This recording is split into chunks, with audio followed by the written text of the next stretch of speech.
just started late today. Sorry for that. Since all of you are coming.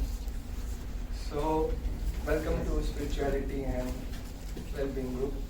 I see many of you are here for first time. So I would just like to introduce it briefly. So I stay here in this apartment. So it's a duplex and I share it with Sudhanshu. So currently he's studying in NYU doing his masters. He's from Fall 21 batch. Most of you are from that as well. And I graduated in 2020 in masters in computer science. And currently I'm working with Barclays as a developer analyst. So this we have been doing for a few years. So the group members, some of us are from 2019 batch, working in Amazon, Oracle. Some of us are my batch 2020, like Karan, working in Amazon. I'm in Barclays. Parth is in Microsoft. And Dhaval is in 2021 batch, working in Lyft. And another batchmate was Vishnu, is in Amazon, right? And now 2022 batch is also there. So welcome. So as you all know, like we do this in 3 parts. Musical meditation, which you all like just experienced. And then comes the sharing the wisdom. And then the dinner, exciting one. So like why we do this, what is going around, like why, say for example, why meditation, why start with that? So we see like so much chaos in New York City, right? So we are here from India to pursue higher education, like higher career. Some, pursue high in different ways. And for some, it is high in purpose, right? And to go deeper, it is like we are so disconnected with ourselves that we don't know, like we are not so aware, not attentive what to speak of, being absorbed in what we are doing. So many things like going in our mind, assignments, projects, internships, like you all are going through it now. I went it 2 years back, so it's the same path. So why do meditation? So it is like aligning our mind, like connecting with ourselves, calming it, focusing on a mantra, eliminating our inner world, and trying to recalibrate and navigate ourselves so that we can focus better in our assignments, in our projects, or applying in internships, or at least being with our friends. Like sometimes we are with our friends, but our mind is somewhere else. And doing it together in the right association, the right sort of people, like you all came together. Like something is there, you find good in each other. So we start with meditation, and then comes the wisdom part. So what is like wisdom? For example, Mark Twain said that there are 2 important days in everyone's life. The first one is birth, the day we are born. Can you guess the second one? The day we die. Yeah, the day you die, but you are not there. So if it's important or not important. The day when you realize you only have one. Yeah, so that day, first day is the day you are born, second is why you are. Like why you see people around you, some are different colors, some are super talented, some are good looking, some are okay, some are smart, some are not, some are musicians, some are scientists. So why so much difference, right? And the day we are born, we have like 2 hands, 2 legs, humans, right? What if like the day we are born and there are like 4 legs, someone is pampering our head, we say, who's this? All it comes out is like, whoa, whoa, whoa. Hey, I'm a dog, right? So lucky we are as humans, right? So why we are born? What is going around us? Who am I? Like, I see, I eat, who's that I? Right? So many questions that we may have. And thank you to all of you that you have taken this initiative to come here just to see what's going on, So there could be like some question inside your heart as well, right? So why? So for that why and to know and go deeper with the questions, that wisdom part comes in. That's where we have a talk, we have a discussion. You can raise your hand, give the feedback, and ask any questions. Feel free to say anything. Be yourself. Feel free, like we all are on the same platform here, looking for something. And then is the final part, the delicious food, right? It's everywhere, like what's so unique about it. So we are here from India. First of all, we are here to be happy, right? We are not here to take stress. Like, did any one of you go to bank saying that, can you give me a loan? I want to take stress. I want to go US. I said, it's 100,000. Oh yeah, just give me. I want to take stress. No, right? You are here to be happy. So why not go after that happiness? Why not seek more where that happiness lies, rather than looking in temporary things? And so the third part, which is the food part, so it is cooked with the same love. It's cooked by Nitya Mataji, like our mother's love, with care, with devotion. So she's our like master chef here. So we have a team of few people who are students, who are professors. So we'll introduce them later on. So these three parts, right? Musical meditation, wisdom, and the food. So why do all this, right?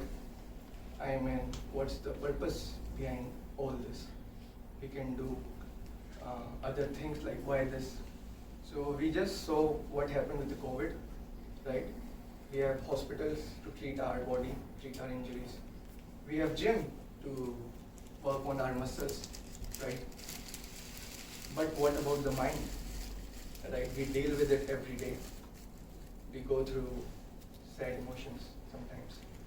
Sometimes we cry, sometimes someone hurt us, sometimes someone criticizes us, right?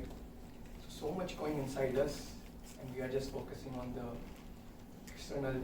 We are just trying to get that happiness from the external things, right? So we do this. It's like a place where we work on our mind, starting with the meditation, deepening that with the wisdom, and then fulfilling our heart and stomach with the food. And so we take shower every day, right? Some of us every week. some of us every week. Huh? I try every day. So we are like cleaning our bodies, cleaning our kitchen, cleaning our apartment. So when do we clean our hearts? When do we clean our mind? Like in the week there are like 168 hours, right? And we do this every Saturday for 2 hours, less than 2%, right? So at least we can work on our mind less than 2% in a week. So that's what we are trying to do. And so doing all this, what we are going to achieve, right? So okay, you are saying a lot, you are throwing a lot. So what are we going to achieve? So for that, I'm going to introduce to you someone who is a living example of that, Jitendra. So he's going to speak today on, you know the topic, right? I hope you read it. So how Cupid made me stupid. So like all of us, he was also part of such a group in India. And he got connected with great friends, great mentors. And the wisdom he sought and he realized, not only just he read it, but he implemented in his life, so that not only he came here to do his master's in Stony Brook in computer science and doing good in that, using that same values, same wisdom, he also got into Goldman Sachs. He's an associate software analyst there. Not only just working for Goldman, but getting promoted there. So all of this, the foundation that lies, is that wisdom that he's going to share, and he wants to give it back to all of us today. So, and apart from that, he's a great adventurer. He likes to also do drone shooting, And break them by crashing. break them by crashing, always learning. But he's someone like a great friend who I used to seek advice during my internship. I used to give him mock interviews and take all like any sort of advice. So he's a great person as well. So without wasting any more time, sorry about that. So we can open our ears, open our heart, and with a big round of applause, welcome him. And on a side note, so that's the restroom, if anyone wants to use it. This is water, if you want to drink it. And I'll be around the corner, so you can just come around and if you need any help. And we'll talk more. See you guys. It was a kind introduction.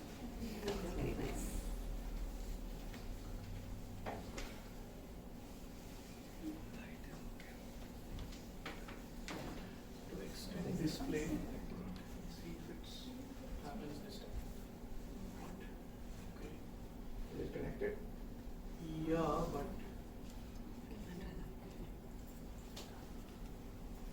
something is wrong. Should I restart? No, not there. Can do screen mirror from the control center. I did that. No, I changed the. Hold on, I changed. Yeah, the- so don't you? Yeah, you can.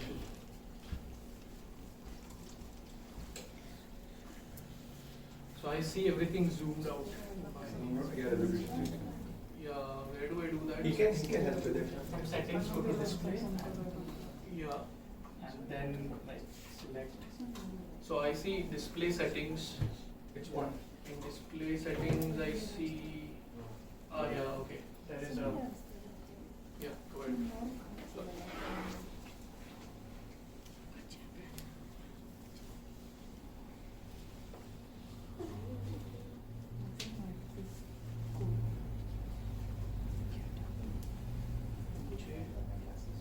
I want extend. Yeah. No. This is good. I think this is what I want. Can you drag the Chrome? You can just drag it over there and mouse over there. Okay. Thank you.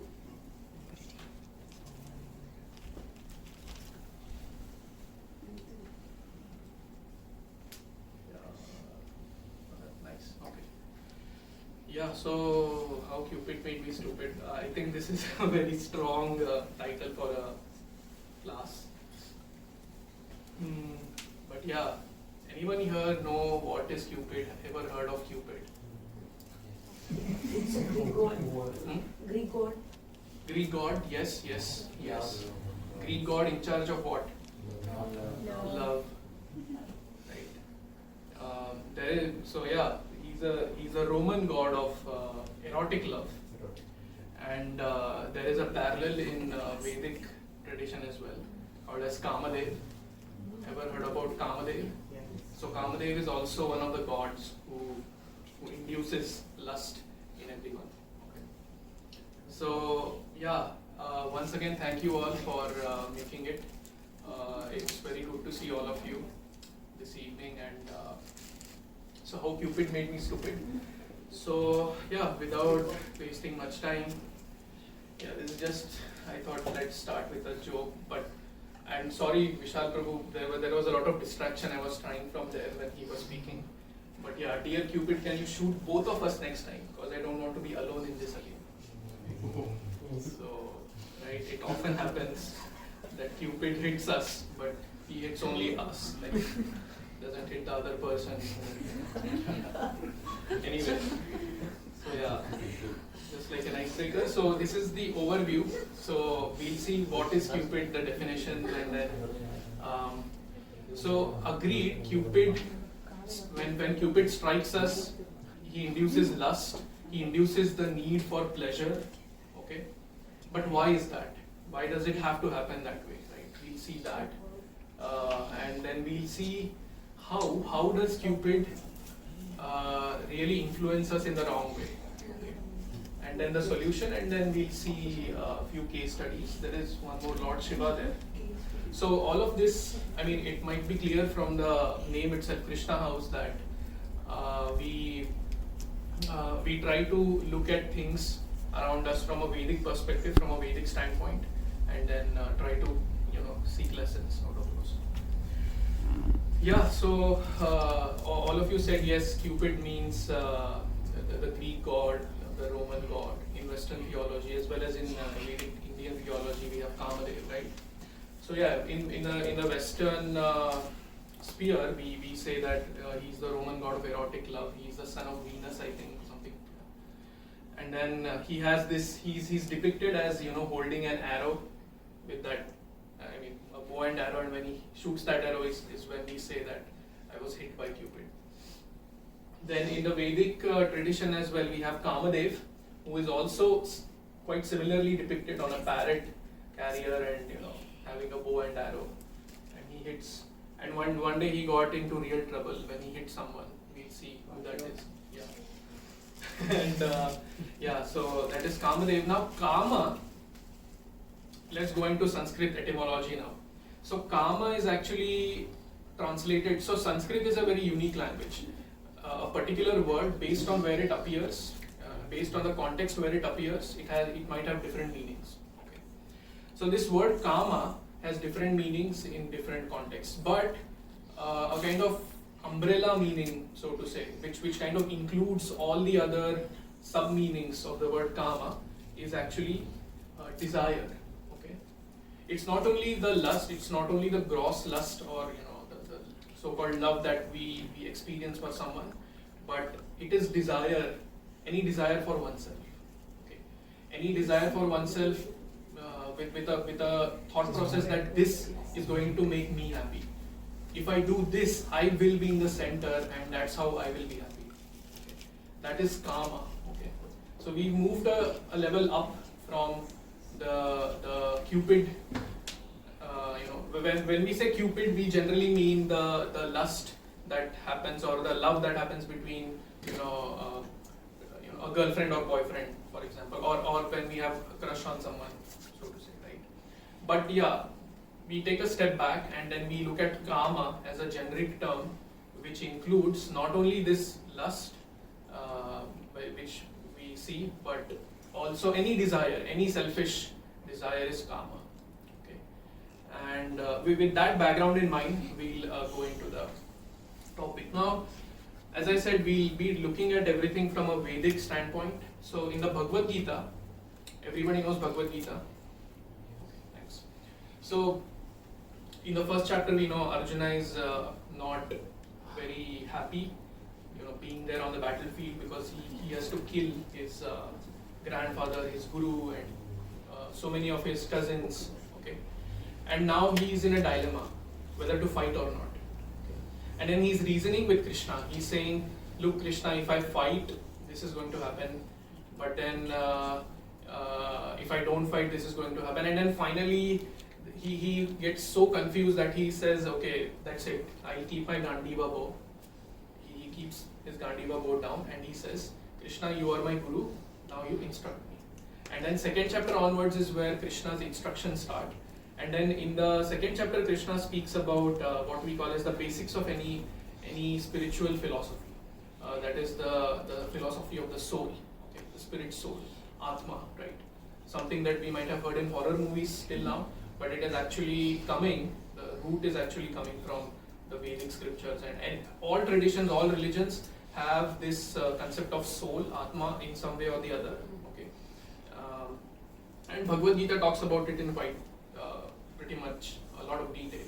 And then that's the second chapter. In the third chapter, Krishna raises. Okay, now Krishna is clarifying the identity. Okay, now Arjuna is saying that these are my relatives, these are my family, friends, and so on.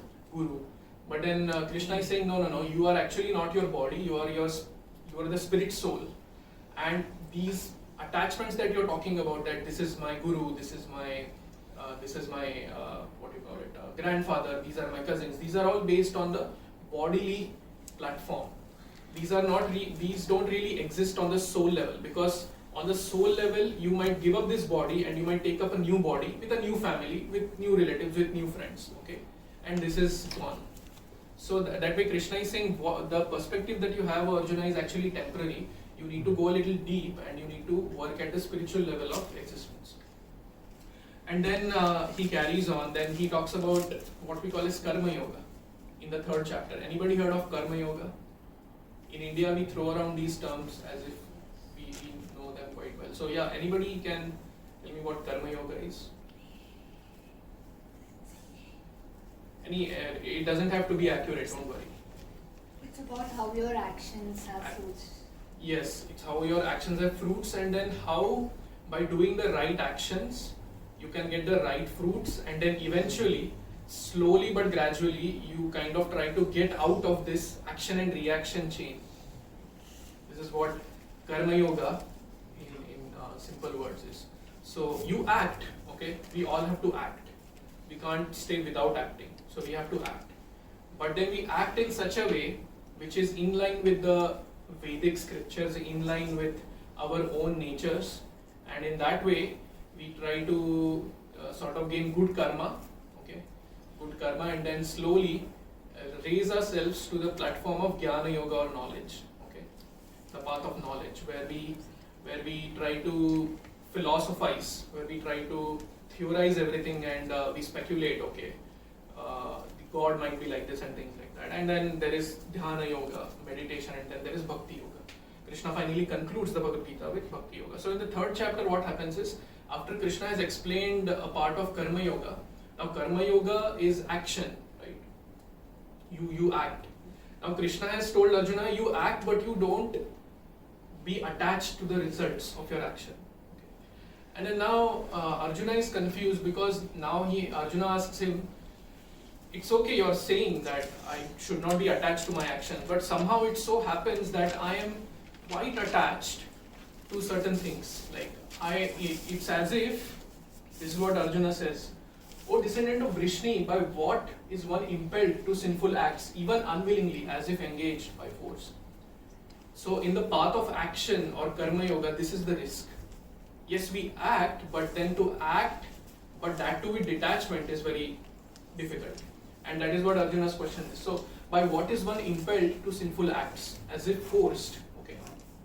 And then Krishna talks about this term kama. I think this is the first time the term kama comes. Yes. So this is the first time the term kama comes in the Bhagavad Gita. So this is what Krishna says. Kama esha krodha esha rajoguna samudbhava mahashano mahapapa vidya enam iha vairinam. Okay. So the Supreme Personality of Godhead said, it is lust only, Arjuna, which is born of contact with the material mode of passion, later transformed into wrath, and which is the all-devouring sinful enemy of this world. So here Krishna is using the umbrella term, umbrella meaning, like the I would say the all-encompassing meaning of the word kama, which is desire, which is selfish desire. And if you see any war, if you see any conflict around us, see, if everybody would have been selfless, no desires, nice, everything's good, there wouldn't be any conflict, right? There wouldn't be really, but conflicts happen because of karma, because of certain desires where we want to put ourselves in the center and take everyone away, take everyone out of the picture. And that is why wars, that is why actually Kurukshetra war took place. The karma or the selfish desire of Duryodhan to be on the throne and so many other things. So Krishna is here, he is making up, this is a very, dramatic statement to make actually. Lust only is the all-devouring sinful enemy of the world. Okay. Right, so why does this lust exist? Why is it there? So then now again, I spoke a little bit about this when I spoke about the 2nd chapter of the Gita. What time should I do? So in the 2nd chapter I said Krishna talks about the spirit soul. So we'll try to kind of intuitively understand whether this soul really exists. We'll have more sessions dealing specifically with this topic of spirit soul, but then we'll just do kind of a primer here. Okay. So we try various avenues of pleasure, right? I mean, yeah, somebody might try video games, somebody might try, like recently I purchased a car recently. So that was all my tabs, Google Chrome tabs were about cars. All I spoke about with my wife was about cars. Till the point came when she got sick of me speaking about cars, and then she said, enough, shut up now. That's it. You got a car, now shut up. Okay. So we seek various ways to, for pleasure, right? And then, but the reality of the world is that we don't always get pleasure. Okay. We have COVID. So COVID aa gaya, now you cannot go to class physically, like to college, and even if you want to get hit by darts of Cupid, you can't. You have to sit in front of your Zoom, right? So COVID is one kind of misery, and then some might seek pleasure by having girlfriends or boyfriends, right? But then again, initially it's all rosy. Same thing happens with marriage. Initially everything is rosy, and then no, I'm not discouraging any of you from getting married, but that is the reality.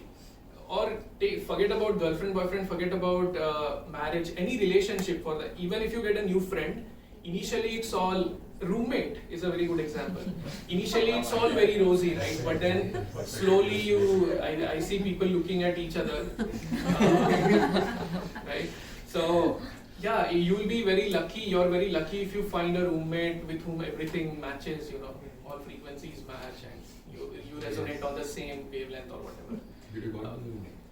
So slowly then you kind of you start seeing the negative sides of the other person, and then you kind of are, I wouldn't say misery, but you're in a tough situation. Now you have to deal with these negatives, okay? Not only that the other person has negatives, even we have many negatives, okay? We might think that, oh, I'm a saint, but it's not like that. The other person might also be in the same situation, seeing our negatives, right? So we want pleasure. Okay, we want pleasure constantly, but we don't get it. That is the reality of the world. Now, we have seen this over and over again, years and years. We see people dying around us. We see so many issues. We see COVID coming. We see, so many things happening which are not really pleasurable, but still, we seek that pleasure.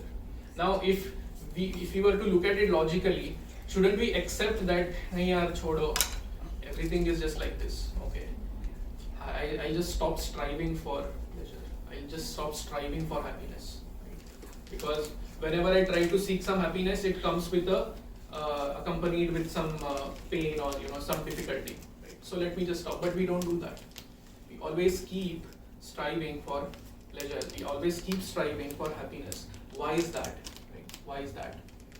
Another example is we might apply for hundreds of internships, okay? But we hardly get any calls. And even if we get any calls, the interviewer ends up asking that very question that we did not practice on LinkedIn. Right? So then what do? Okay, then you do land up some internship, temporarily you're happy. Okay, summer is coming, I'll get some income. Okay, thoda paise udaunga and things like that. But okay, you go to you start the internship. Now in the internship, you are again now you have to think about full time. Internship was not your final goal, right? You need a full-time job. Otherwise, how will you repay your loans? Those who have loans. Okay. Otherwise, how will you go to trips to Las Vegas? You can't. So you need a full-time job. Okay. So you need a full-time job, and then even in the full-time job, it's not that once you start everything is nice. Then you start seeking promotions. Then you start seeking hikes. You ask your friends, "Tere ko kitna mila?" Okay. Then you're disappointed. "Arey mere ko to itna hi mila." Then you fight with your manager. And so the pursuit of pleasure never stops, although we keep getting misery. And why is that? That is because of our constitutional position, our constitutional identity, which is that of a spirit soul. And the spirit soul, it is described in the Vedas, it's anandamayo bhyasat. Okay? It is innately pleasure seeking. So the need for pleasure at the soul level, at the spiritual level is actually pure, but there is a catch. The way that is expressed is based on how we have cultivated our mind. A simple analogy, a bulb may be white or yellow in color, but if you keep some other gelatin paper covering on top of it, that same light comes out as a different color. Right? So although that desire for pleasure is actually pure, we seek that pleasure by serving others. We seek that pleasure by loving and by being loved.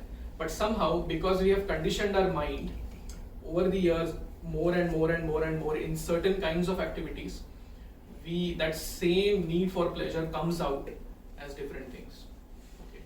and in people who have degraded themselves through their bad habits, that comes out in a very bad way. Okay, that same desire for pleasure comes out in a very bad way, and that's why we see crimes around us. Okay.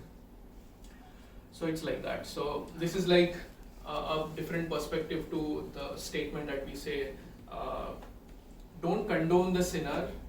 What is that? Condemn the sin, not the sinner, but don't condone the sinner. You should condone the sinner. You should punish him, but you should also know that you should condemn the sin, not the person. Okay, like that. I had one more thing to talk about here, but in the interest of time, let's move ahead. Okay. So this need for pleasure is there. Okay, and this is why we have seen that this is why we seek pleasure. This is why we when we get hit by the dart of Cupid, we become affected by that. So yes, this pursuit of pleasure, this pursuit of happiness is there, but we search it in the wrong ways. And why is that? That is because of the mind. That is because of the subtle body, of which there are three components in the subtle body: the mind, intelligence, and the ego. Mind is a very major one. If you are able to control mind, then you are actually on a very high platform of spiritual realization. So that's what Krishna says, Bandhuratmatmanastasya yenatmaivatmanajitha anatmanastu shatrutve vartitatmaiva shatrutva. So the one who has conquered his mind, for him the mind is his best friend. But for one who hasn't, the mind is his worst enemy. So yeah, that interface of mind actually messes up a lot of things. And now again, the mind is a different entity, but we are responsible for cultivating it according to as per our habits. So a misdirected search. So that search for pleasure is there. It is innately pure, but we are looking for it in incorrect ways. Okay, how is that? That we'll see. Advertisement industry. Okay. Now Cupid. Okay, Cupid doesn't mean that there is Cupid invisible on the staircase there with his arrow. He hits me and I. It's not like that. Cupid will act on you through the various avenues, through the various things that we expose ourselves to. There are so many ways that Cupid influences us, but we'll mainly discuss a few here. So advertisement industry is one. Right? We are, and today this has become very creepy also, right? Gaur Kumar Prabhu was sharing, he was discussing something with Mataji about buying something, and Alexa heard it, and then and when he went in and logged into his laptop, that's the ads he saw. So advertisement industry, right? So of course this might be a good example. Not all ads are bad again, but then sometimes these ads, right? They show a very unrealistic picture. Okay, for example, these perfume ads, right? So there is Akshay Kumar in the. Okay, this is very hilarious. I was always fascinated by this ad. I showed it to my wife today.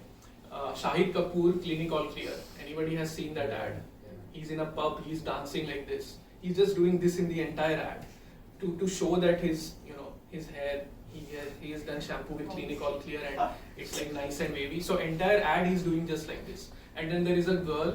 She's like, Shahid, are you really Shahid Kapoor? Then he says yes. Then he says, "Kaun sa shampoo?" Then he says, "Clinic All Clear." So then, and that ad goes on, and then finally the girl blushes, and then that ad ends. Okay. So yeah, it paints. Now I had a friend who wanted his hair to be like that, soft and smooth, but somehow he tried all shampoos, it couldn't happen. So he literally changed the way he walked. So the way he walked is he walked like this, just to make sure that his right. So these ads, again coming back to the perfume ads, right? We might see that ek perfume laga diya, so you have like women thronging you, right? But does it work that way in reality? If it has, then yeah, it's you guys are lucky. But anyway, so one jokes apart, one serious thing that advertisements do nowadays is objectify, and objectify mainly whom? Women. So that is a very serious thing. So what is objectification? Is you kind of separate out the physical attributes of a woman from the personality of the woman. Okay, you kind of think that okay, this woman is actually an object meant for my enjoyment or meant for everyone's enjoyment. Okay, so that objectification is what happens, and it has been studied a lot. I mean, ads are unrelated to even any kind of female objectification, but you will see a female there. Okay, maybe scantily clad, with scantily clad clothes, promoting that particular product. Now, why do they do this? Why does the ad industry? And of course, this has been studied in a lot of depth in the industry, and then so two main reasons. I guess there might be so many, but two reasons I was actually seeing why they do. So one is attention grabbing. Okay, now I'm like, let's say we are going on the street and then we see a billboard. Okay, if that billboard doesn't have anything attractive, if that billboard doesn't have anything that hits what we are attracted towards, we won't even look at it, right? So although the product might be unrelated to the attractiveness of that woman, that is, the woman is used as a means to grab attention. Okay, that is one thing, attention grabbing. And then the second thing is desirable association, like the perfume ads. Okay, we associate wearing the perfume with getting beautiful women who look up to us. Okay, so desirable association, attention grabbing. So there are so many other reasons, but these are the two. Now I have a small activity for you. Okay, so I was actually looking into some ad slogans, ad taglines, which are very much unrelated, or which might, you can't even imagine what these are. Okay, I mean, what they are trying to promote here. So this activity is simple. I'll put each of the slogans, and then you guys have to guess which company it might be. Okay, I mean, which company's advertisement slogan it might be. Okay. Reach out and touch someone. Nokia. Wait. Sorry? Nokia. Nokia. Connecting. Close.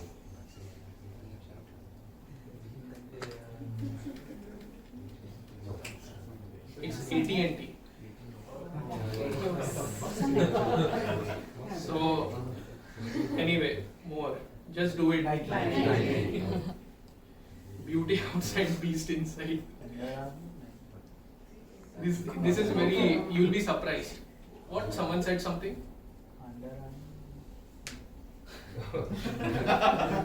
Nice one. Some laptop. Yeah. Laptop.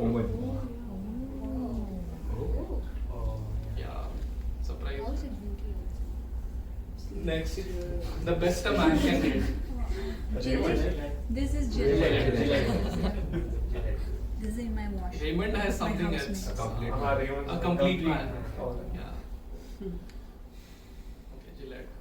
Cheat on your girlfriend, but not on your workout. Gold gym. Planet. Sorry. Clothes. Reebok.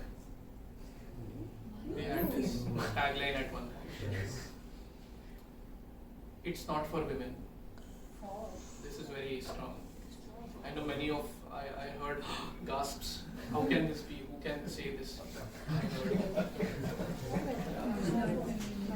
This is very, you will miss this. I mean, even I was like surprised. How come? Is it fog? No. Wildstone. Don't even think from the perfume standpoint. Some alcohol maybe. I don't know. Close. Dr. Pepper's drink. So apparently they one of their researchers found out that I might be a little inaccurate here, but what they found out is men don't drink something unless you have a very macho kind of a slogan or a design that goes with it. So that's how they concluded, and that they came up with this tagline. And there are so many others which I'll not even mention. Like, you'll be surprised. Okay. Anyway, so this is to show that how women are objectified, how Cupid hits us through these kind of slogans, right? And then we kind of like, has anybody watched Born Supremacy? Born series of movies. Yeah, Jason Bourne. So in that Born Supremacy, there is that's the second part of the movie. The last scene of that movie. So this Matt Damon, he's Jason Bourne. So Jason Bourne, he's like on a building in Manhattan somewhere, and then he tricks one CIA.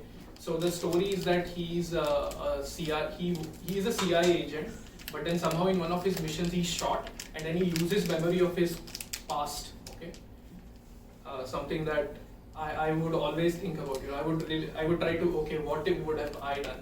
So now although he has forgotten his past, but he has all the skills of a CIA agent, all the lethal skills of a CIA agent. Okay, how to operate a gun, and then now the whole series is about him trying to find out who he is, and which is actually we should also do, not in the Born sense, but we should also try to find who we are. Okay. But so then in this particular movie scene, he's in Manhattan and he tricks one CIA agent. She's like on a very high post, and then he takes his backpack. He has a jacket, and then he takes his backpack and he walks on the street, in the Manhattan streets. And then I guess they have a drone shot there where he's walking, and then they slowly, take the drone up and back, and then they show the Manhattan skyline. Then when I came here to New York City for the first time, okay, I thought, okay, whenever I would take a backpack, whenever I would have a jacket, I would feel, okay, Jason Bourne, this is what. The only difference being that nobody was taking a video of me. So yeah, this is how we. Okay, now again, is the entire advertisement industry bad? Of course not.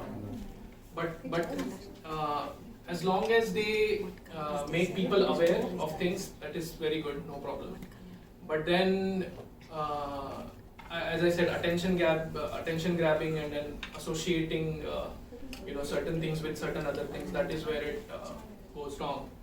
And you cannot objectify anyone, right? Just for gaining attention.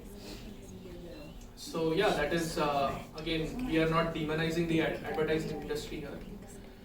Another interesting place where Cupid influences us is the digital content. Now, digital content is Netflix, the social media, Instagram, Facebook, so many things. TV series that we watch, authors or influencers that we follow, and movies we watch. Of course, I spoke about how Born Supremacy influenced me. Correct.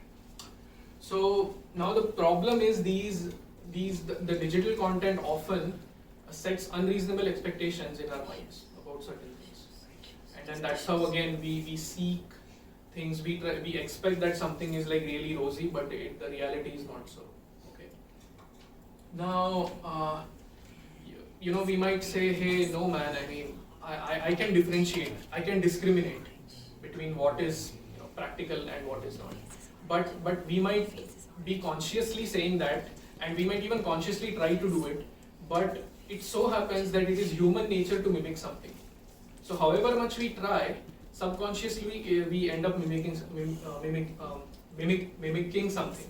sorry about that. So for example, how did we learn to talk? How does a baby learn to talk? How does a baby learn to walk? He sees his parents, he sees people around, and then he makes an attempt. Okay. Similarly, a very interesting thing, so this is called conformity. Okay, social conformity. So social conformity is where you subconsciously try to conform with the people around you, the society. There is one example of social conformity which is very interesting, and it's can you guess what that is? I mean, there are so many, but yeah, you can give me examples. Yeah. I have heard like accents. People like suddenly try to mimic someone else's accent. Yeah. Yes, regional accents. Yeah. These are again something we mimic. We try to conform. And now what happens is when so we are taking in things around us. We are seeing the society around us, and at the same time, all the digital content also we are being exposed to.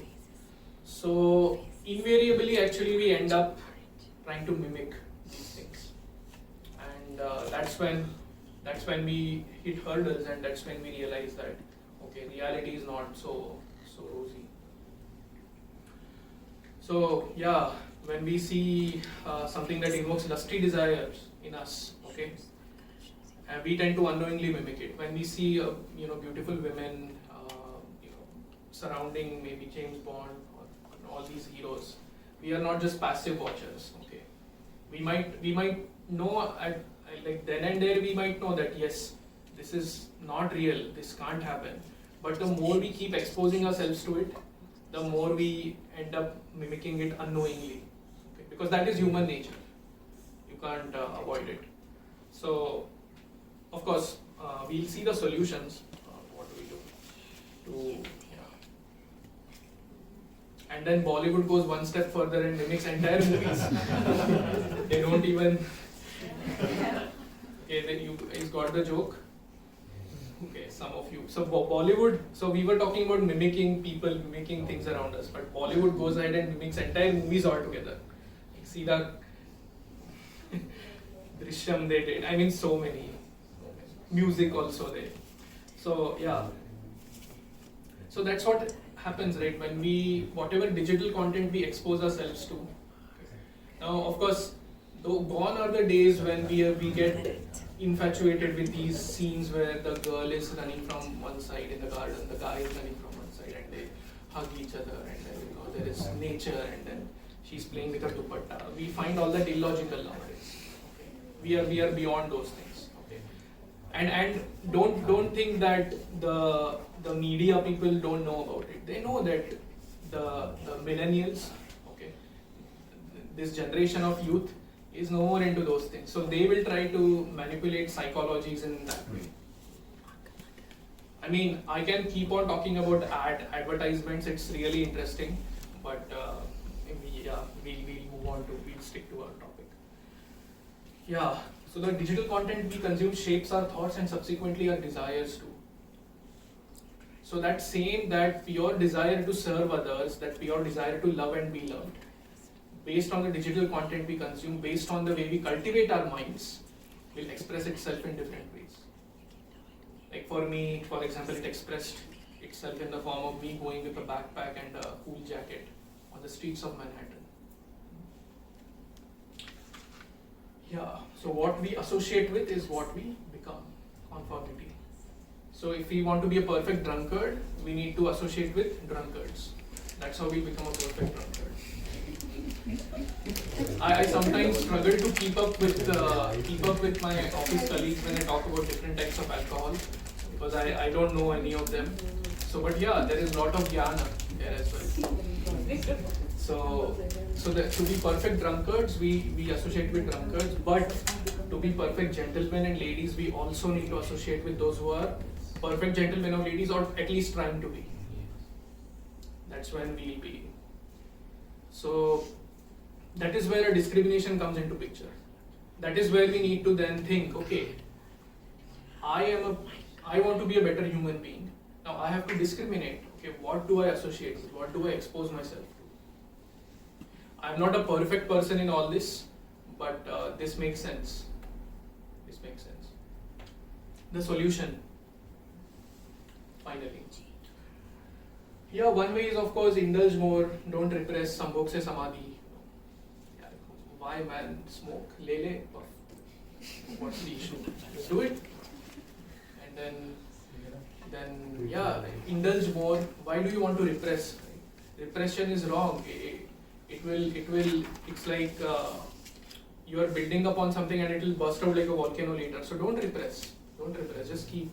And then there are philosophies based on this. Sambhog se samadhi. So if whatever you want to do, just indulge in it. Indulge, and then there will come a point when you will attain samadhi. Sambhog se samadhi. So, but the reality is, if we indulge in something, it might give us some temporary pleasure, but then after that phase has gone by, that same desire hits us with much more force. So at some point we need to say that, okay, enough, right? So this is what Krishna says, yehi samsparshaja bhoga dukkhayo evate adya antavantah kaunteya teshu ramate buddha.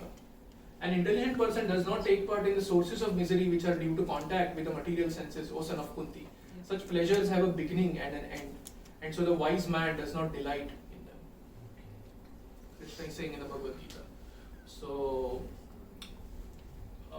whatever sources of pleasure we might think through the senses, so Krishna again talks about something like seems like nectar in the beginning but is poison in the end. And on the other hand, there is something that seems like poison in the beginning but is actually it's nectar in the end. So okay, then of course, so this is, we know that. We know by our logic, we know by our intuition that this is not possible. And how much will we indulge? Kitna karenge? Like, human body has limitations. We can't maybe sleep as much as the polar bear, right? We might sleep 1 day, 2 days. What's the max you guys have slept? 14 hours. 14. 24. 17 years. Nice. Anybody who went for a week? Multiple days, definitely not. So, although we might like sleeping, it might give us a lot of pleasure, but human body has limitations. We can't do. Even eating, right? I like eating. But then, how much can you eat? You can't. Kitna choosoge? I mean, you will eat 50 gulab jamuns. Okay, 50 is also a big number. But so how much?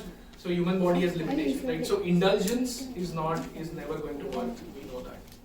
And then so other extreme is renounce. Sab chhod do, sab moh maya hai. That is the other extreme. So when we get frustrated, so we try to indulge, and we can't indulge after a point, and then we get frustrated. Nahi yaar, chhod do sab, renounce everything. Sab moh maya hai. Okay. So and then we try to become desireless. I'll be detached. I will uninstall WhatsApp for a week. Right? I'll uninstall Instagram for a week. And then you kind of, I have seen people informing everyone, okay, off from WhatsApp for a week. So we try to become detached. Of course, it's a good exercise, but then renouncing everything is also not possible. How many of us can give up everything and be desireless? We cannot be desireless, because we saw earlier that desire component is what makes us. It is something inseparable from our constitutional identity, the spirit soul. And then usually we are somewhere in between. हाँ ठीक है, Monday to Friday gym करेंगे, Saturday को थोड़ा cheat day. I'll have pizza, I'll have whatnot, I'll have nice sweets. So yeah, we are somewhere in between. Sometimes we indulge and sometimes we say no. But then, instead of being gravitating between these two extremes, the Vedas speak about something else. Develop a higher taste. So develop a higher taste means it's like, yes, I have negative thoughts, I have negative tendencies, but how do I, now one way is of course I can indulge in them.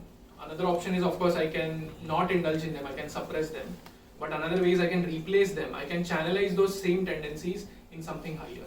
And that's where you need a meaning in life. So, Professor had covered a session about pleasure, where you spoke about there was pleasure and then higher than pleasure is so eventually we come to meaning, right? So instead of striving for pleasure, we need to strive for meaning. And when we strive for meaning, those same negative tendencies will get replaced by those positive influences in our life, and then that's how we can actually we don't have to gravitate between these two. So these are actually very yogic philosophies actually. Okay, the indulgence is not yogic philosophy. You can't have yoga with indulgence, but renouncing everything is a yogic philosophy where you talk about merging into some universal oneness, becoming void, something like that. So that those are like very prevalent philosophies nowadays. But then the Vaishnava tradition talks about developing a higher taste, developing a meaning in life and striving towards that meaning, striving towards a purpose. Pleasure, purpose and meaning. Higher than pleasure is purpose, higher than purpose is meaning. So Vishaya Vinivartante Niraharasya Dehinah Rasavarjam Rasopyasya Param Drishtva Nivartate. Going back to the Bhagavad Gita. So though the embodied soul may be restricted from sense enjoyment, the taste for sense objects remain. Okay. But ceasing such engagements by experiencing a higher taste, he is fixed in consciousness. So Krishna is talking about this higher taste, and now we'll see how to develop that higher taste. So before we go into that, there are these stories. So this is Ajamil. So these stories come in the Bhagavatam, Srimad Bhagavatam. I don't know about the one about Lord Shiva, but yeah, this one comes in Bhagavatam. Haridas Thakur comes in another book called Chaitanya Charitamrita. Yeah, so Ajamil was actually a Brahmana. He was a ritualistic Brahmana, and then one day he was in the forest for something, collecting wood or something, and then he saw this prostitute in a kind of compromising position with a man, and then that induced lust in him. That he became bewildered by that, and then the story goes on that he actually marries that prostitute. He renounces his wife, his chaste wife. He renounces his family, and then he completely falls down from his Brahminical position. Okay, but again he realizes his folly later on when he has actually somehow he has named one of his sons as Narayan, and then at the time of his death he's so attached to his son that he calls out Narayan, Narayan, and that name of Narayan that he chanted at the time of death actually saved him.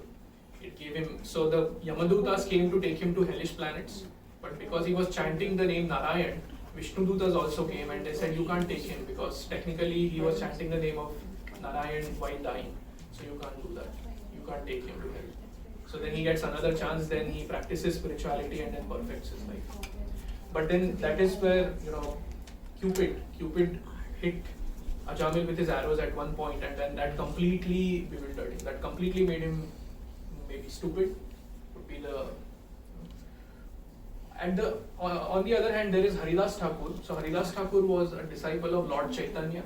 Lord Chaitanya is the theological founder of the Hare Krishna chanting that we just did before this session. So he actually started that 500 years ago.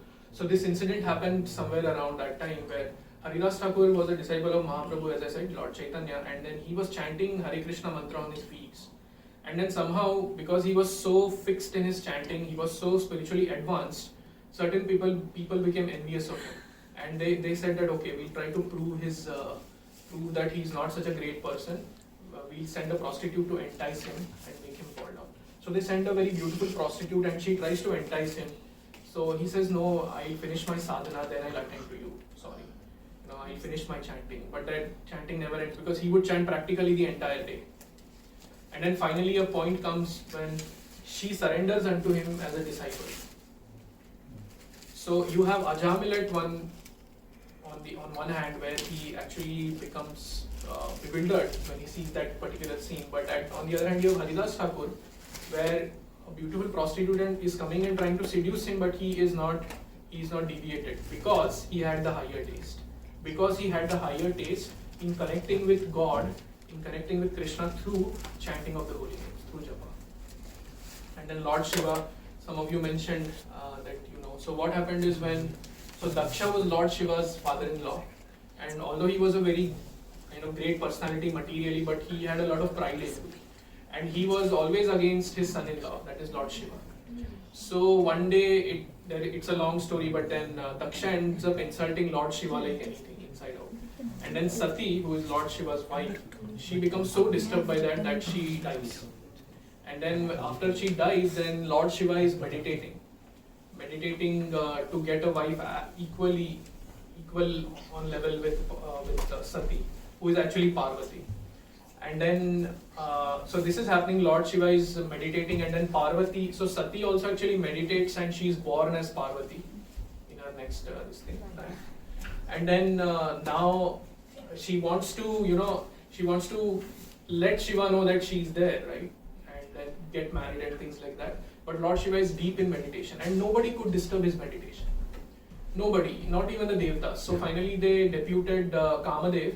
And actually the Devatas, they wanted a general for their army.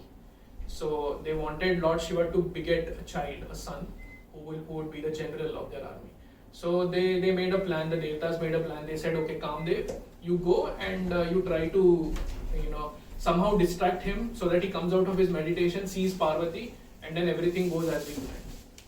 But then he tries it's described that, and this happened in Hampi, this happened in South India.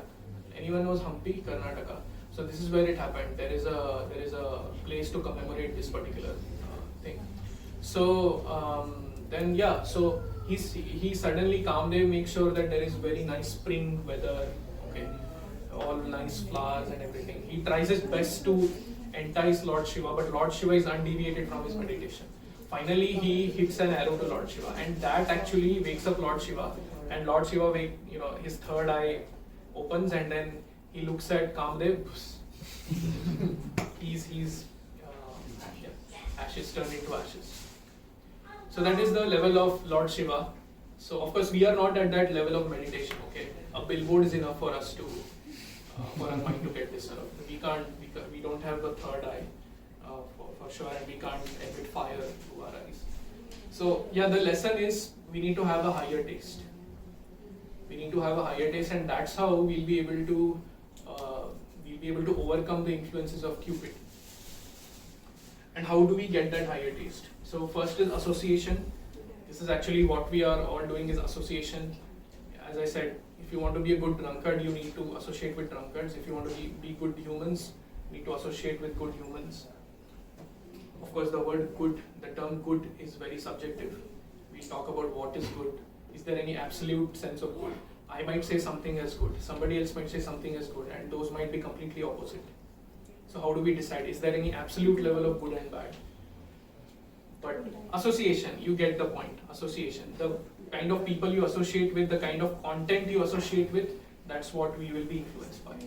Then books, okay, we need to make sure we read, keep ourselves updated by reading good books, reading books that take us to the positive side, which is like Bhagavad Gita. So we discussed a lot of Bhagavad Gita today as well. So that is one book. Then chanting. Chanting can be done in two ways. That's private meditation called japa, where we chant on beats, and then there is the sankirtan, where we chant together the way we did in the beginning. And then diet. Okay, that don't raise your expectations with that. Someday we will do something like that. But yeah, diet is very important because the consciousness with which it is prepared, as Vishal pointed out in the beginning very nicely, the consciousness with which food is prepared, it influences the eater's consciousness as well. So if we have a good diet, then we'll observe that we are less influenced by the negativities around us.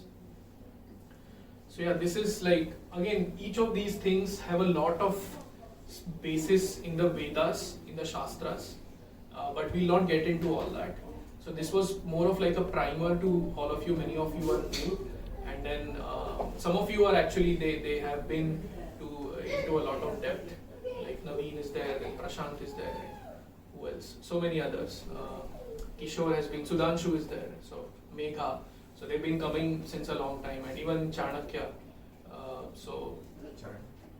Charan. We will cover all those sessions again, and that's how we go about it. So this was like a primer. So yeah, that's it actually. So in summary, what we saw was, we saw what is Cupid, we saw the definitions, and then we saw how, why do we have the need for pleasure in us. Then we saw how Cupid tries to take wrong advantage of that need for pleasure and influences us in various ways. And then we saw the solution, how do we get out of it, right? We develop a higher taste. And then we saw examples of Haridas Thakur, Ajamil, and Lord Shiva.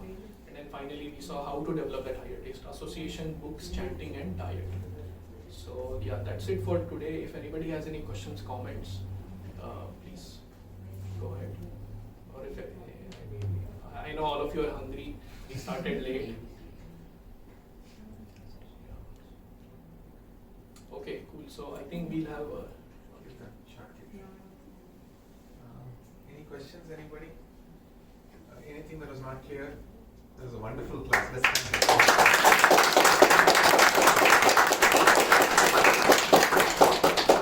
So should we do Kirtan again, like how we started?